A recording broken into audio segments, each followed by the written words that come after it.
terrorists ran out of luck. In the early hours of February the 14th, 10 days after the coach bomb massacred 9 soldiers, a wife and her 2 children, Judith Ward was spotted here in Church Street in a shop doorway. She was waiting to catch a ferry back to Ireland. And 2 policemen, acting on a hunch, decided to take her into Cheapside Police Station for questioning. Here at Cheapside Police Station, Judy Ward, 5'1", thin, boyish, daughter of a Stockport steelworker, was searched by police. She was penniless.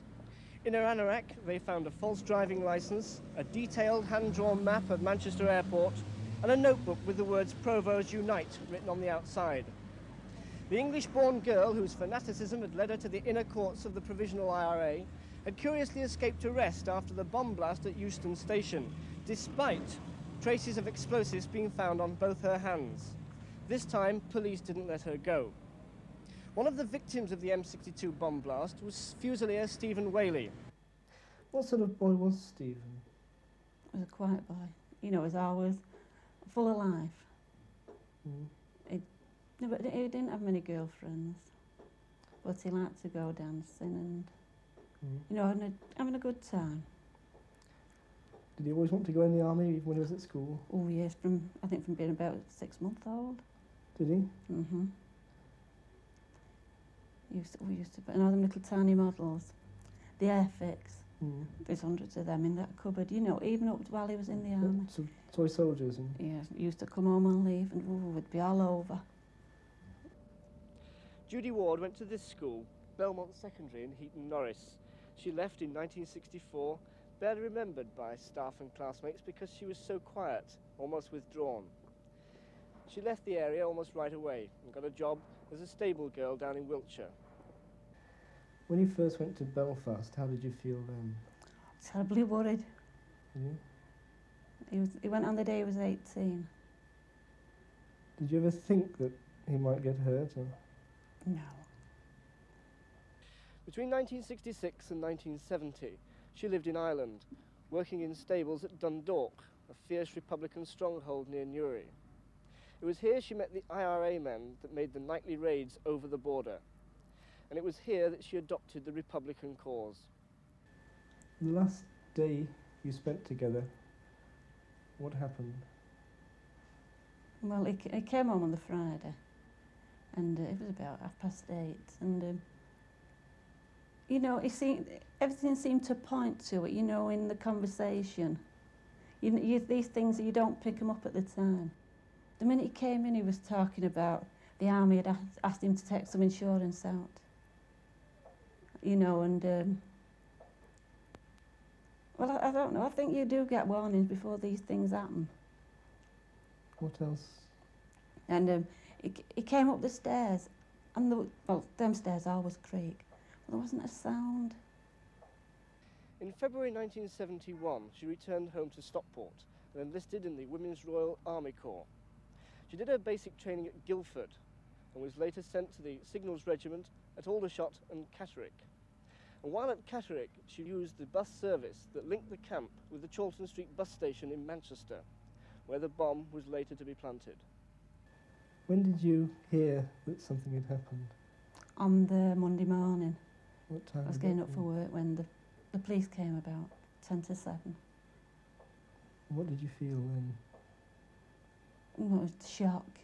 But I couldn't really think that anything bad had happened. I thought it'd be more like concussion. 8 months after enlisting in the army, she went absent without leave and disappeared back to Ireland. She returned to her old job in the riding stables, and it wasn't until May 1972 that she came back to Stockport and had discharged from the army. And then the army came and took us down. To the hospital? Mm-hmm. Could you see him right away? About a quarter of an hour after. The sister said it's not very pretty. Oh, but I wasn't prepared for what I did see.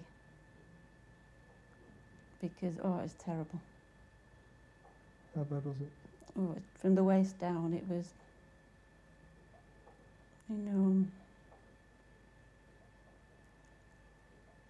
well, it's still got his legs, and, but there was very little left other than that.